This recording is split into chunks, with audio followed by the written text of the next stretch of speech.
This is a historic moment. Kyiv celebrated a major political win on Thursday as European Union leaders agreed to start membership talks with Ukraine. But the bloc could not agree on a $55 billion package of financial aid for the war-torn nation due to opposition from Hungary. Hungarian Prime Minister Viktor Orban, who maintains close ties with Russia, vetoed the monetary support for Kyiv, warning he could still halt its accession. Hungary bears no responsibility for this. We can halt this process later on, and if needed, we will pull on the brakes, and the ultimate decision will be made by the Hungarian parliament. He added it was necessary for him to block the aid if Hungary is to get the funds it wants from the EU budget. The bloc's decision to open membership talks with Ukraine, even as it continues to fight Russia's invasion, was an unexpected one.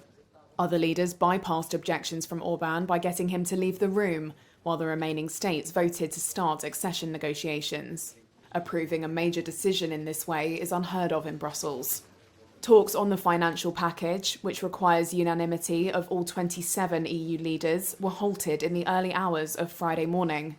Leaders said they would try again in January, with some voicing optimism a deal could be clinched then.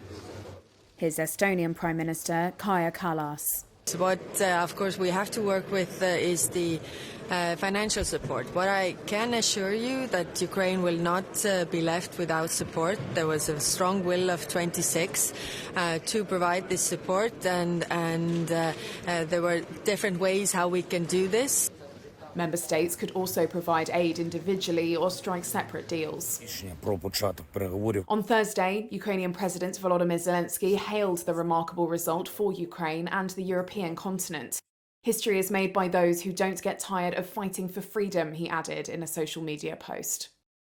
For Ukraine, the talks themselves are likely to take years, but the decision is one step closer to its long-term strategic goal of anchoring itself in the West and liberating itself from Moscow's orbit.